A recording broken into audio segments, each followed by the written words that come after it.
We now turn our attention from amines to amino acids. Okay, so the structure of an amino acid is drawn on the top of your screen, and at least the naturally occurring amino acids are generally called alpha amino acids, because if you look at the structure, there is an amino group bound to the carbon alpha to the carboxylic acid. So the alpha carbon is a stereocenter. We have 4 different things bound to it. You have the R group, which is known as the side chain. You have the carboxylic acid piece, you have the amino piece, and then there's also a hydrogen bound to that alpha carbon, which is not explicitly shown in this drawing. Of course, the alpha carbon is not a stereocenter for one of the 20 amino acids, and that is glycine, which is where R is equal to hydrogen. In that case, there are 2 hydrogens on the alpha carbon, so the alpha carbon is not a stereocenter.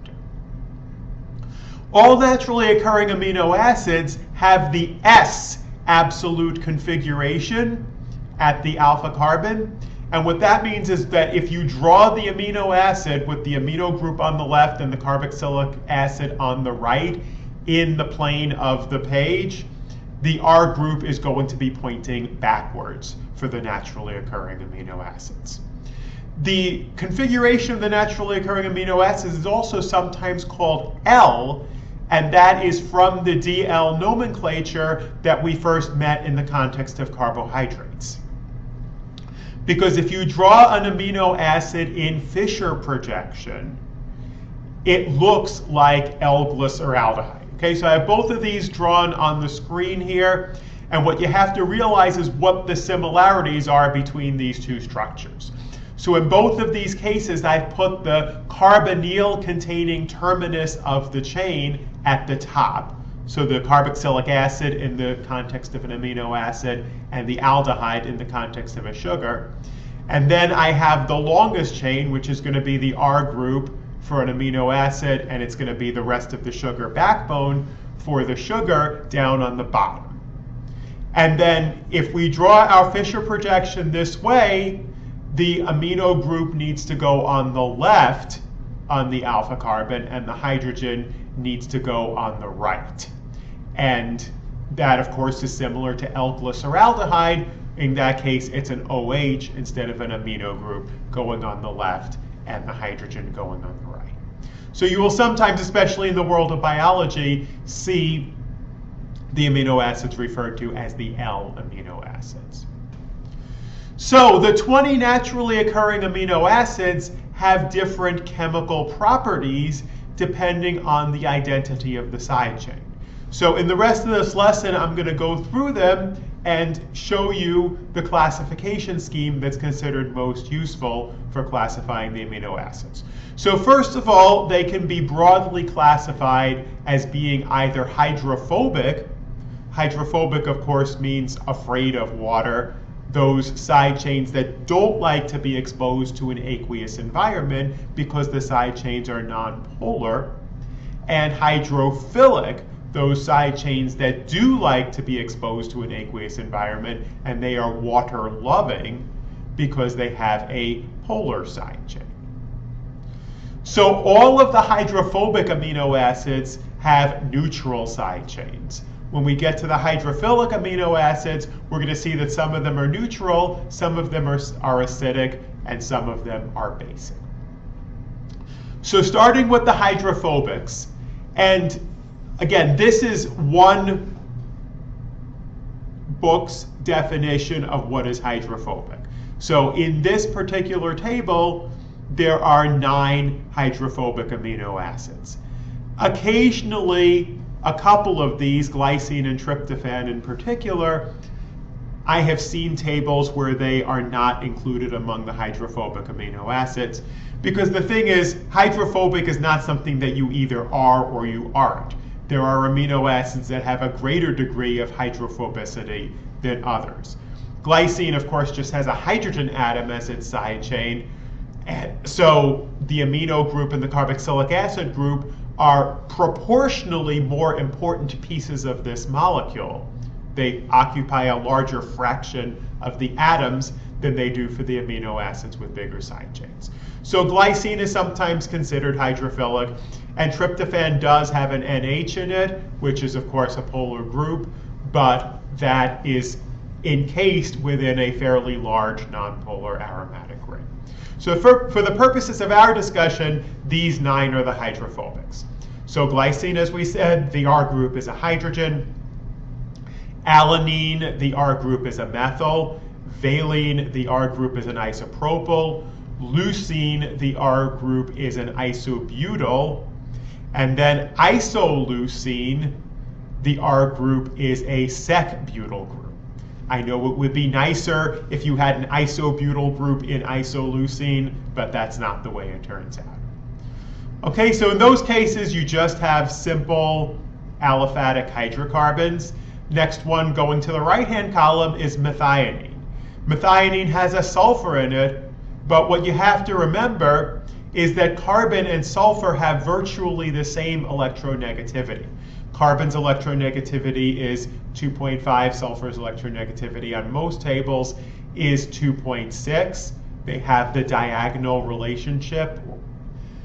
So a carbon-sulfur bond is essentially nonpolar. That's in direct contrast to a carbon-oxygen bond, which is quite polar because of oxygen's far greater electronegativities. So methionine also counts as being nonpolar. Then you have proline. That is the only amino acid in which the amine group is secondary and is in fact part of a ring. So prolines often have very specific biological functions because of the conformational constraints that the ring poses on what is ultimately the protein structure. Then there are amino acids that contain aromatic rings. Some tables collect together the aromatic ones, but I actually think it's more useful to classify them as being hydrophobic and hydrophilic. So phenylalanine and tryptophan. Phenylalanine, you have a simple benzene ring, but notice it's not the benzene directly connected to the alpha carbon. There is an extra CH2 in there, so it is actually a benzyl group rather than a phenyl group. And then in tryptophan, you have an indole functional group. Remember, a benzene next to a pyrrole is an indole. We had that a couple of lessons ago. The indole is also connected to a CH2, which is then connected to the alpha carbon. Okay, so those are our hydrophobics. Then moving to the hydrophilics, we have 2 that have amides as side chains, and specifically amides with NH2s. So we have asparagine, which has 1 carbon between the alpha carbon and the amide carbonyl, and then we have glutamine, which has 2 carbons between the amide carbon and the carbonyl. Then you have serine, in which the polar functionality is an alcohol, so you have a CH2OH on the side chain. And then you have threonine, which looks a whole lot like serine, except you've added an extra methyl group to it. Tyrosine is phenylalanine with an OH on the end of the benzene ring. And then cysteine looks like serine, except it has an SH instead of an OH. 2 of the amino acids have acidic side chains, aspartic acid and glutamic acid. They look a whole lot like asparagine and glutamine, except that instead of being amides, they are carboxylic acids, and as such, the carboxylic acids have appreciably acidic hydrogens, as we will get to. And then finally, 3 of the amino acids have basic side chains. So arginine, histidine, and lysine. Of course, all 3 of them have nitrogen atoms in the side chains, and we've already examined in a previous lesson why nitrogen atoms impart basicity on atoms, on molecules. Arginine has actually 3 nitrogens. It's a fairly complex functional group that's called a guanidine group. It's actually a very strong base. Histidine, the side chain, is an imidazole, again with 1 more extra CH2 between the imidazole and the alpha carbon. And then lysine has a 4-carbon tether connected to a simple primary amine at the end of it. Notice that on this table, in addition to the structure and the name of the amino acids, there are two sets of abbreviations on the right. You have a 3-letter abbreviation, so ASN, GLN, SER, and then you have a 1-letter abbreviation.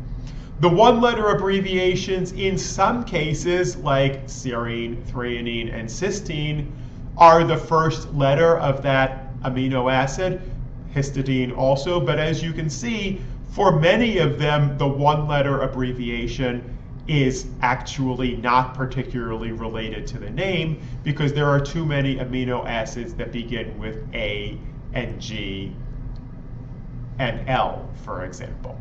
Okay, so asparagine is N, glutamine is Q, tyrosine is Y, aspartic acid is D, glutamic acid is E, arginine is R, and lysine is K.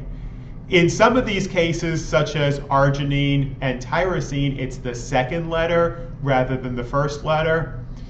But in the case of lysine, it's actually K because K is the letter that comes before L in the alphabet because L has already been used up for leucine on the previous slide.